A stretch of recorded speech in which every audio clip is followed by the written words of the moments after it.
This is the plaintiff, Helena Bruss. She says she rented a studio apartment from the defendant, who she later found out could be quite explosive and hot-tempered.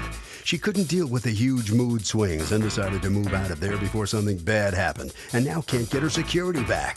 To think she invited the defendant to drink wine with her, and now this?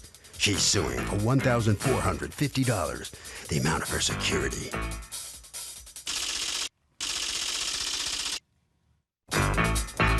This is the defendant, Diane.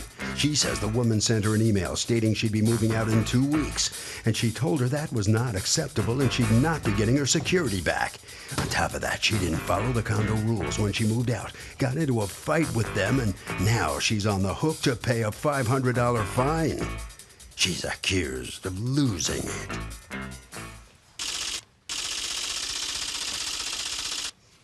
Okay, Helena Bruss, you are suing Diane. You've asked us not to refer to your last name. We'll respect that for $1,450 of security deposit, which, according to you, she has wrongfully withheld.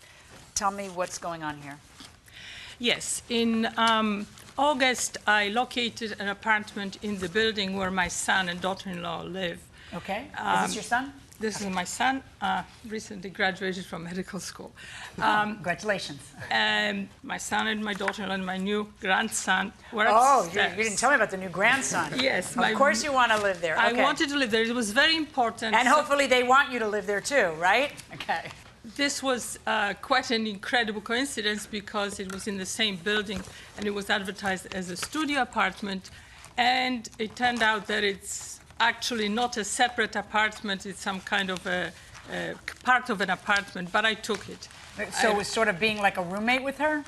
I didn't understand that from the beginning. What exactly is going on? Like what happened there construction-wise, or what's going on there? Okay, I had a one-bedroom apartment, and I bought the apartment next door. I have a 24-year-old son, and we needed more room. So I took the bedroom in the apartment. I broke through. I took the bedroom. The condo does not allow us to sublet. So okay. I wanted to rent out the studio part, but I couldn't if I sealed it, so I put 2 bookcases in front of the bedroom. I have a picture clever. here. Okay, so so what separates the part that you rent out are bookcases, so technically speaking, it's a roommate and not a sublet. It's a roommate, and that's acceptable by the condo. All right. Oh, okay. That's helpful. Got it. Is there a separate entrance or no? Yes. It's just, she has a living room, Could you hear each other? Pardon? Can you hear each other? Like if she's in the studio and can you like, how transparent? Well, I put a soundproof wall, and I have the 2 bookcases. I've asked her if she's heard me, if I've been noisy, and she said no. All right. So now you move in there, and what happens? Well, I signed the lease, and I actually suggested that, at least for 1 year, from September 1st, I suggested that we put 60 days notice. Myself, I added 60 days notice. As opposed to? As opposed to, well, she didn't specify. Okay. And I handed in actually $1,450 security deposit, plus I paid some $500 towards a broker fee. But $1,450 was the security deposit. Then what happens? At some point you decide to move out, or your lease is over, or what's going on? Well, towards the end of the lease, which was towards the end of maybe in August, I said that I might have to move because I might have an assignment abroad. I retired recently. And then Diane told me, no problem, you can give me 2 weeks, even 1 week notice, because I'm not going to even advertise beforehand. Okay. But then I decided not to leave. So now, at this point, you're not in a lease, or you are in a lease? The lease ended. And then on January 12th, I was abroad. I wrote an email that I would like to leave at the end of January. Okay. But I got a very explosive email back. From her? Yes. So I responded. So she was mad because she felt like you weren't giving her enough notice. She was sticking to 60 days that I myself put in the original lease. Okay. And you say that the 2 of you had agreed to just make it 2 weeks' notice? Well, now wait a second. I didn't want to have any kind of fight on my hands. So I respond immediately in an email saying, okay, in that case, I will pay you for February, and I stay till the end of February. So that would be...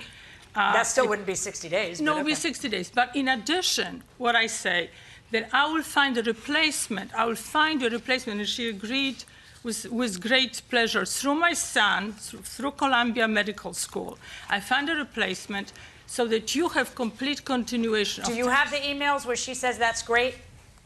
Well, whether she says that great to that, I'm not sure. But Okay. I found a replacement. All right, so wait, hold on one second. You get notice. Hold that thought 1 second. She gives you notice like sometime in, according to you, it's January 20th. Correct? Okay, I think I would like to go back to when we talked in October. Under no circumstances did I ever tell her that 2 weeks would be acceptable. Okay, so it's January 12th or 20th. According to you, it's January 20th. 12th, she sent me an email 12th. stating she was leaving. I wrote back to her saying that I thought we had a binding contract, that first of all, she needed to give me 60 Now days. stop. You do not have a binding contract anymore because now it's month to month. Well, I wasn't aware of that. I That wasn't what? aware that it wasn't binding. I wasn't No, aware of that. not that it's not binding. It's that it's over. Wasn't Okay, it over well, by then? I thought it was continuing. Okay, can I see your lease?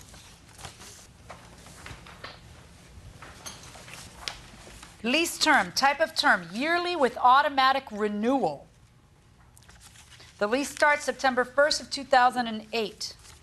I don't even know what that means. Yearly with automatic renewal, so unless somebody tells you we're not renewing? Then it would be renewed. Well, what ends up happening, by the way? She leaves at the end of January, and Okay. is the place re-rented? Okay, but Yes or no? yes, the place was Okay, re-rented. was it re-rented to somebody who she found, the doctor that she found? It was, yes. So there was no gap in your rent. It's not as though someone didn't pay rent and you're out damages because of that. No. So then when you say to, I see an email where you say to her, you've broken the lease and because of this, this, and this, I'm going to keep the deposit. Now I want to talk to you about this, this, and this. Number one, she didn't give you notice. Assuming that you are right, okay, that this contract was yearly automatic renewing. Let's assume that you are right, okay?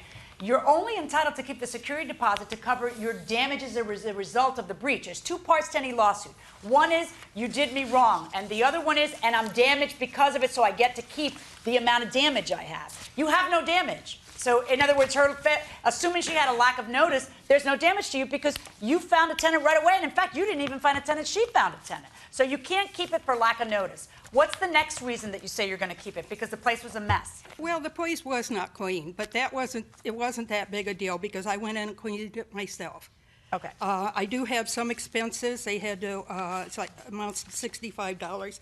Show But me my- that. Show me the receipt for that. Now, that's my that's main in order to plug some holes in the wall, correct? Right, and to clean, and they had to, the bathroom was plugged up. Okay, let me see that. I have pictures Does too. that also include the change of locks? And change the lock too. Okay, now why would they have to pay for the change of locks? Because he still was in the building, he had the keys, I had somebody moving in, and I didn't fare. I don't think any tenant should be subject to somebody else having the keys and be able I to get in. agree. I agree, but why would that not be a cost you have to, like, I wouldn't feel Well, safe because either. they were harassing me, they were calling me, I was ready to call the police. They had to file an incident report because at 11:30, he started screaming at the security because he said that I had locked him out. Because I had You changed the lock. come on up. At 11:30 on January 31st, which is her last day of being able to, that she had paid for rent, you go to the apartment. Why? Why so late? Can a landlord charge a tenant and dock the security deposit for changing the locks once the tenant moves out? I think so. Because? Sorry. Okay, well, you think so, and you're not sure why you think so. Who knows so? I mean, I think only if you agreed prior to moving in that was part of his policy. But the landlord might say, hey, you know what? I don't know whether this guy made keys, and, you know, if he made keys, what about the next tenant? I think it's a good idea because then all the tenants will have safety and security. So, but does the prior tenant get docked for it? What do you think? I think if it was as a part of the deposit, then they don't have to pay. Okay, going inside the courtroom. The incident report and the time that I made the incident report was at 5 p.m. 5 p.m. Can I see it? Yeah. Yeah. Just get it to Douglas. Yeah. Thank you, sir. Okay, this is like crossed out, and then it said something is crossed out, and then somebody wrote 5. If I may explain, the day of the 31st, I went with my wife earlier in the day to clean out some of the remaining belongings. We noted that there were still some holes in the walls and other things needed to be taken care of. We went out to get the appropriate supplies to do that. We came back in order to try to re-enter the apartment with the key. We were unable to enter the apartment because clearly the lock had been changed. Did you change the lock on the 31st? I changed the lock after I received her official notice by email, which I have a copy of, stating that the apartment has been vacated and is broom cleaned. Okay. And a couple hours So- later, I had somebody come in. Why were you trying to get in after why did you send the email so fast? Why didn't you? I said the apartment would be clear by the end of the day, 31st. Okay, show me where By she the says, first. I have left and it is broom clean.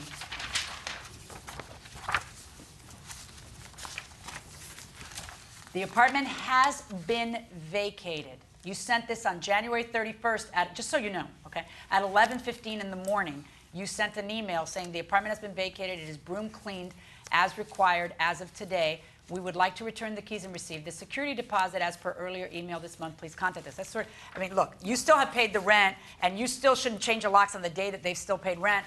But let me just suggest to you that you should wait until the 1st to ever send an email like that so that we don't have this problem. You say it's now 5 o'clock in the afternoon. You're trying to gain entrance in order to do what again? Just to finish the cleaning. Finish the cleaning up. The refrigerator was still a little bit Okay, dirty. she did send it at 11:15. She All was right, in but another- you have yet to give me one legitimate reason to keep the security deposit. You're entitled to keep, from what you've shown me, $45 in order to end up plugging the holes and snake the drain. Those two things. It's not clean the place. It's pinholes and snake the drain. Okay, because what I'm looking at here is not excessive, particularly if you lock them out on a day that they paid rent. I'm not going to order that. So you can keep $45 of the security deposit, and the rest of it you're going to pay back. You don't get to just keep it in a gotcha kind of way because you find there to be technical violations which you can't prove. That's not how it works. Well, I misunderstood the definition of a contract. No, the definition of a contract is to protect you from damage. That's the definition of a contract, okay? No matter what, there are always two parts to a lawsuit. One is they did me wrong, and two is it hurt. And here's how it hurt, and here's why. Here's the amount I want as a result of it. But okay? why would I put 60 When we're days? done, you have to pay it back. $1,405 verdict to the plaintiff. Well, the defendant's out here first. What do you think of that verdict? Oh, I got rid of this. Oh, I have to be nice, don't I? Easy. Well, you don't have to be, but Well, listen, the condo's going to be after them. They're going to probably get kicked out, so that would be my satisfaction because they're con artists. Conos is a person that you spent time with, drank I didn't wine spend with, time whatever. with. Drank wine. Once I did when she tried to con me into her lies, but anyway, that's it. All right, you're dying to leave, so okay. Okay. All right, so come on here, step in here. What's your feeling on the outcome of this case here? Turn around. Well, I think that was a completely correct outcome. Yeah. What does she have against you, you think? No, I think that it's just somebody who is very moody and feels a victim in general. Now, you didn't realize that about her when you first met her, or when? Yes, but as I explained, I was very, very interested in being close to my family in this building. You consider it a mistake now? No, not at all. Over to Harvey. It's the landlord who has the burden of proving why she deducted money from the security deposit. If she's wrong, guesses wrong, she's going to be subject to penalties. And that will do it for this case. Litigants for the next case on the way into the courtroom right now.